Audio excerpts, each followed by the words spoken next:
Here comes Buffalo, the Buffalo Sabres, the team that is shocking everyone in the 2019-20 NHL season right now as of October 28th when I'm taping this.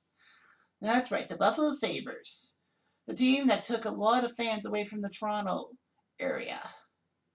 I'll explain more later. But anyway, the Buffalo Sabres were an expansion team in 1970 that came in with the Vancouver Canucks. The NHL wanted to expand to Buffalo because Buffalo had a few good hockey teams, including a famous AHL team that was once the New York Rangers' home minor league team. Buffalo actually could get fans from St. Catharines and Niagara regions in Ontario to come to Buffalo and watch some hockey and all that. So basically, they paid a territorial fee to the Leafs, but the Sabres thought they were good. The Sabres' first bit of luck happened in the 1970 expansion draft when they were made for a roulette wheel. Certain number, high numbers would go to the Canucks, low numbers to the Sabres. The wheel had spun and ended up being on what was supposed to be number 2 and Vancouver got the number 1 pick in the entry draft. Sorry, that was for the entry draft, not expansion draft. Sorry.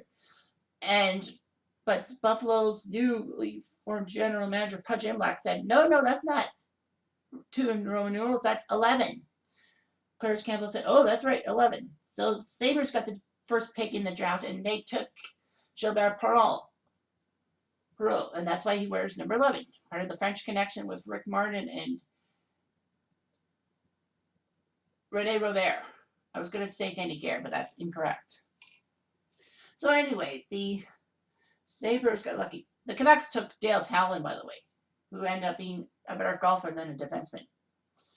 So anyway, the Buffalo Sabres started playing the East Division, the division that had 5 of the original 6 teams: Montreal, Toronto, Boston, New York, and Detroit, alongside Vancouver, because Chicago moved to the West for parity.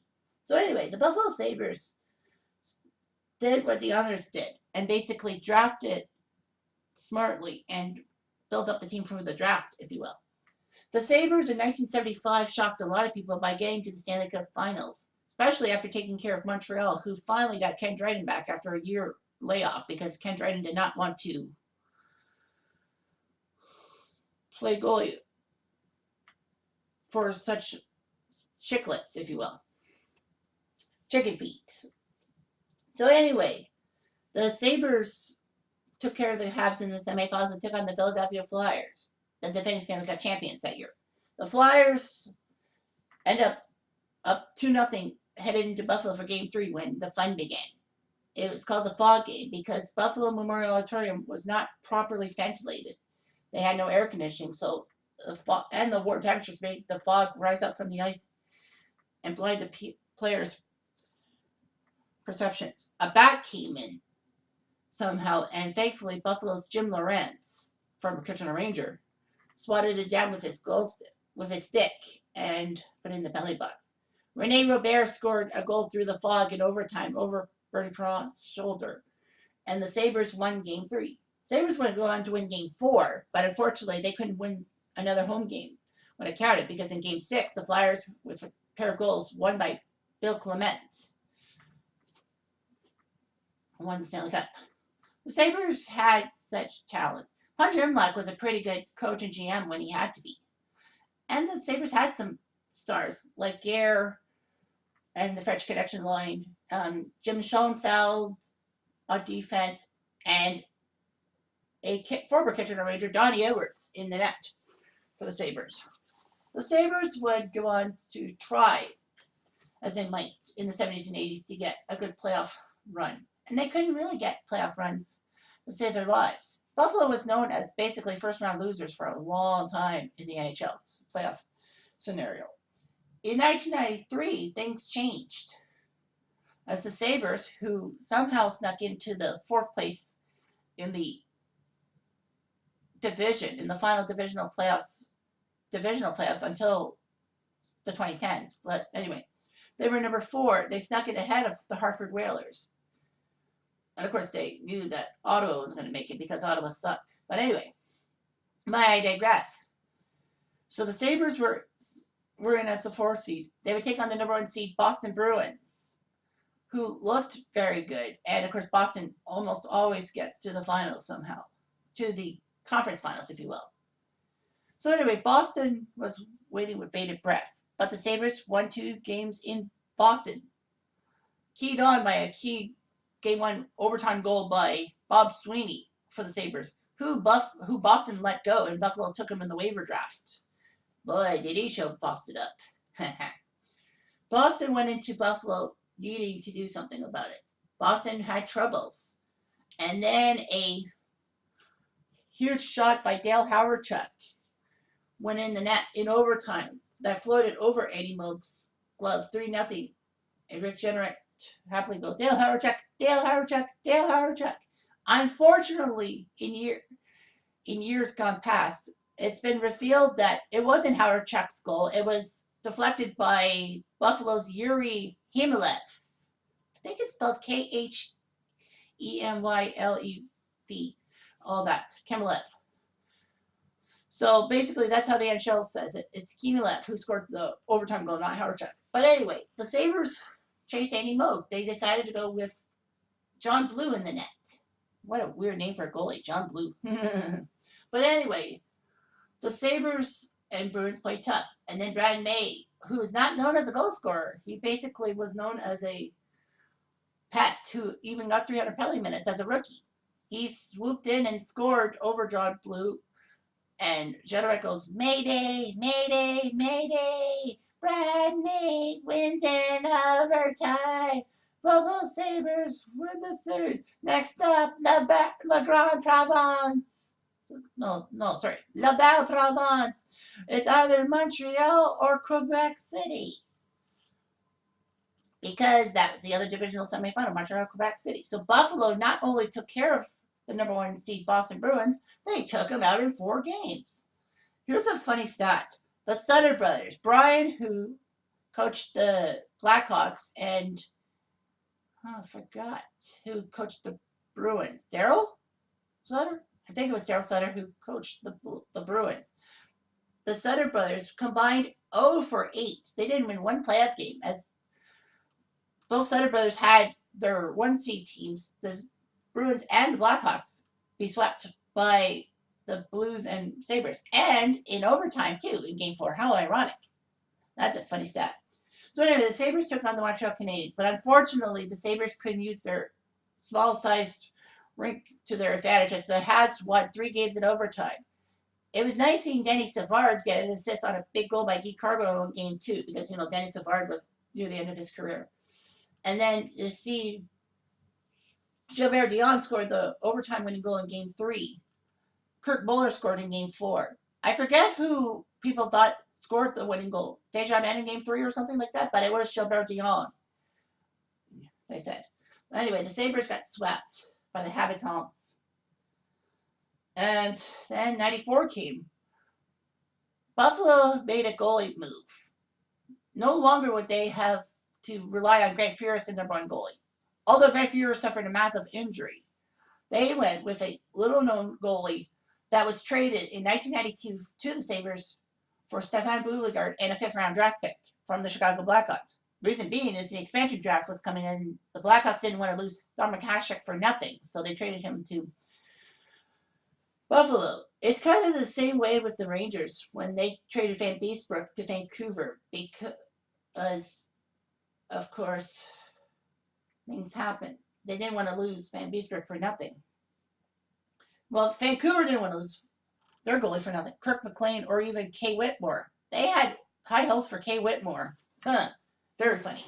And they let Van Beesbrook go. Kay Whitmore was nothing. So anyway, the Vancouver Canucks notwithstanding. So anyway, Buffalo used Dominic Hasek, and he was great. Especially that series against the New Jersey Devils. One of the best first-round series of all time in 1994. A 7-game battle royale. That saw the Sabres win in quadruple overtime. And do you know how Grant Fuhr got to the Buffalo Sabres? Well, Grant Fuhr was traded alongside Dave Hannon to the Sabres from the Toronto Maple Leafs for Dave Andreychuk and I believe Darren Pupa. Yeah, Darren Pupa, because Darren Pupa, I think, was the backup, but then the Leafs used Damian Rhodes as backup in the playoffs. But Pupa was lost in the expansion draft. So anyway, Dave Hannon, the guy traded from the Leafs to the Sabres, scored the winning goal. And Jeanneret said, next up, back where Jimmy Hoffa is, meaning New Jersey in Game 7. But the Sabres lost Game 7 to the Devils. It was a tough series, but the Sabres gave the Devils a fright.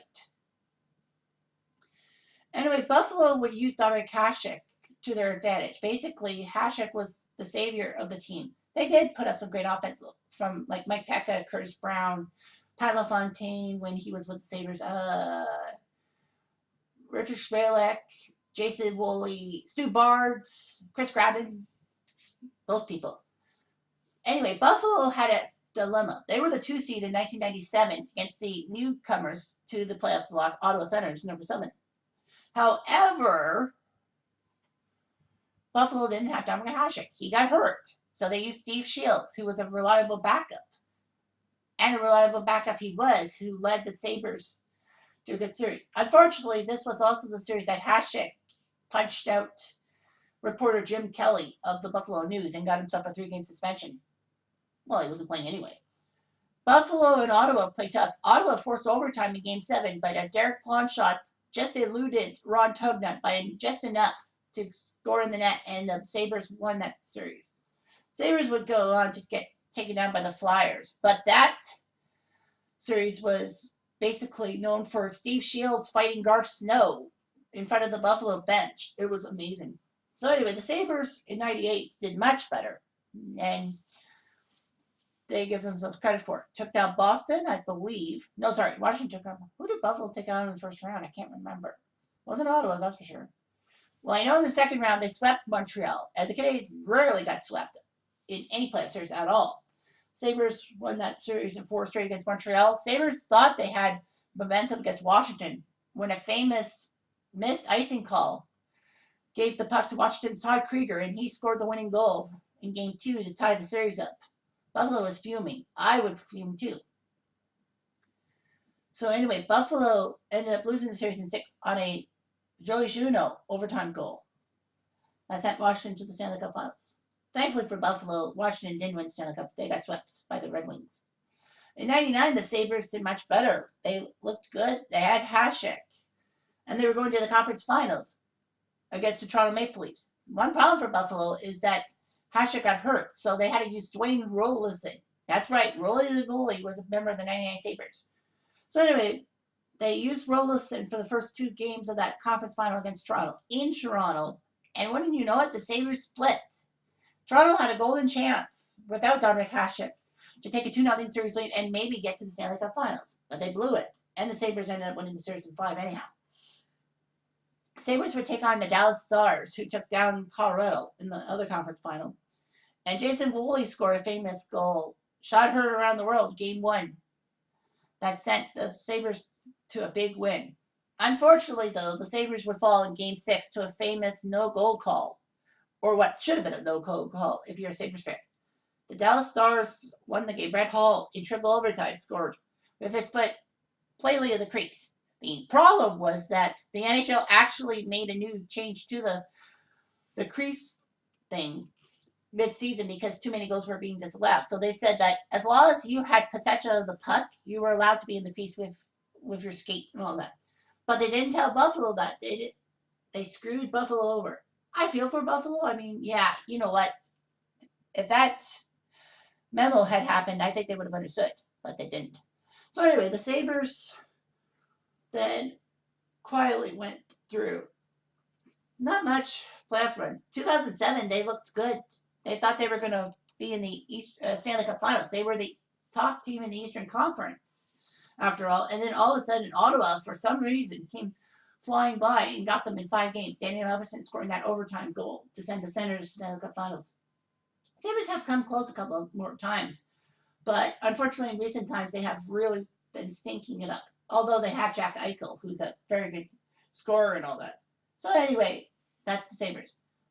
I know that technically you could say the 75 or the 93 Sabres could be my what if. However, 75 is disqualified because they got to the finals. And 93, I just didn't think had enough passion. So I go with a team that you probably never have heard of. That's right, the 1980 Buffalo Sabres. You're thinking, what? The 1980 Buffalo Sabres? How? Well, simple enough. The 1980 Buffalo Sabres got to the Stanley Cup semifinals.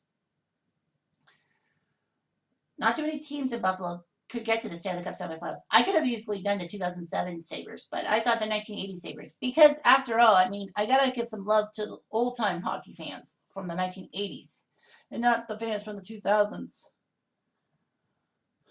So anyway, the 1980 Sabres are very underrated. They still had some key pieces of the French Connection. They still had some key pieces from their expansion days. And they had Bob Sauvé, who was a very good goalie in his own right. He was the reason why the Sabres got to the semifinals in the first place. Unfortunately, the Sabres fell to the New York Islanders in the Stanley Cup semifinals. So, obviously, Buffalo bumps off the Islanders and will take on the Philadelphia Flyers for the 1980 Stanley Cup championship. Anyway, the Sabres take on the Philadelphia Flyers. The Flyers have 20 ties. This is the team, the 1980 Flyers, that won 25 and tied 10 in a 35-game streak. Yeah, they had a 35-game unbeaten streak. Pete Peters was the guy in net against Bob Sauvé. So anyway, game one went to the Buffalo Sabres. Wow, 5-2 your score. Paul Holmgren, remember him? That's good. He scored, making 1-0. Rob McClanahan. I thought he was with the Rangers. I didn't know he played for the 1980 Buffalo Sabres. Remember, McClanahan was part of the American Ice team in 1980. Gilbert Perreault made it 2-1. Derek Smith made it 3-1 Sabres. Bob Kelly made it 3-2 for the Flyers. But, well, Sabres made it 4-2. Rick Martin was still there. Rick Seeley scored a power play goal to send Pete Peters out of the net for Phil Meyer. Dave Schultz played for the 1980 Sabres. I didn't know that. He gets ejected for elbowing against his former team. Korab has to serve the 10-minute call. So Perreault, Richie Dunn, and Bobby Sauvé. Wow, Richie Dunn. What did he do? A pair of assists, but nothing else really. Game 2 saw the Sabres lose in overtime. Gilbert Perreault scored for the Sabres. Bill Barber, Kitchener, tied it at 1. Ken Linsman made it 2-1. Danny Guerra made it 2-2. Larry Playfair of the Sabres got ejected for headbutting. So he was out of the game. Second straight game that the Sabres have lost someone to an ejection. Derek Smith made it 3-2 Sabres. Bill Barber and Jimmy Watson scored. Ken Linsman made it 5-3. Don Everts, Kitchener will be coming in the net. Hopefully Bill Barber, Kitchener doesn't ruin him. Rick Martin made it 5-4. And then Derek Smith, with 5 minutes left in the game, scored to tie it at 5. Double overtime. Bill Barber, Kitchener from Clark and Wilson. So 6-5. Playfair got ejected. Barber, Linsman, Derek Smith. Your 3 stars. Bad luck. You see Kitchener, a former Kitchener Ranger, scoring on another former Kitchener Ranger. Cool. Game 3. So the Sabres used their small arena to their advantage with a 6-2 win. Danny Guerra made it 1-0 on a power play. John Van Belksmeer, 2-0. Bill Barber scored. Kitchener. Wayne Wilson tied it at 2. But the Sabres scored 4 goals in the third period. Rick Martin, Danny Guerra. Danny Guerra scored a natural hat trick in the third period. Wow, on Pete Peters. 2-1. Danny Guerra scoring 4 goals. Van Boxmeer and Perreault, the 3 stars of the game. But man, Danny Guerra, what a legend. Game 4 sees the Sabres again use their small arena to their advantage. 5-2 your score. They're up 3-1. Rick Sealing, I believe he was a Kitchener Ranger. Yeah, Rick Sealing was a Kitchener Ranger, I think. Jim Schoenfeld made it 2-0 for the Sabres. Danny Guerra made it 3-0. Brian Propp, remember him, the high draft pick for the Flyers that year? He scored 3-1. Paul Holmgren made it 3-2. But then Jim Schoenfeld scored from the point to make it 4-2. Rick Martin made it 5-2, and that was it. Schoenfeld, Guerra, Martin, your 3 stars. So yeah, wow, Buffalo is 1 win away. The Flyers are like, I don't know if Phil Meyer could save the team. They're going to have to find out. They're down 3-1. You got to make a change. So that's what they'll do. And there you go, Buffalo. How about that? So the Buffalo Sabres win the series in 5 games against the Flyers. Man, I thought the Flyers were going to run roughshod on Buffalo with the Oilers not around. Sabres win 4-2. John Van Boxmeer scored. Paul Holmgren scored a 2-man with a 5-on-3 goal with Schoenfeld and Andre Savard in the box. But in the third period, after the Flyers took a 2-1 lead, Tony McCagney, 11:37, scored to tie it at 2. Then Tony McCagney scored another goal 3 minutes later to make it 3-2. And the original gangster, OG of the Sabres, Gilles Perreault, made it 4-2. Final score, game over. Sabres win the Stanley Cup. Wow. So, Larry Playfield, John Van Boxmeer, Perreault, Gare, Schoenfeld, Richie Dunn, Derek Smith, Seeley, McCagney, Craig Ramsey. He played for the 1980 Dream Team. American Ice Team. John Gould, Robbie McClanahan, Chris Martin, Dave Schultz. Nice to see him win a Stanley Cup for a team not the Flyers. Rick Dudley, Korab, Mike Ramsey. Yeah, they played on the American Ice Team. Lindy Ruff. Andy Ruff played for the 1980 Sabres. Bill Haight and Andre Savard. Flyers had Jimmy Watson, Andre Moustapont, Linsman, Prop, Barber, Bane Wilson, Buzniak. Reggie Leach played on that team. Where the heck was he? Rick McLeish. Nowhere to find. Bob Kelly. Dennis Ververgaard, Paul Holmgren, Bobby Clark. Where was Bobby Clark in this series? Bob Daly, Mel Bridgman, Jack McClary, Aaron Barnes, Frank Baff, and John Paddock. Well, the Sabres, McKegney played for Perreault, the 3 stars. You got to give it to the OG, Gilbert Perreault. I think Sylvain should get the Conn Smythe, or maybe Perreault, but I think Sylvain gets it. After all, he didn't give in to convention.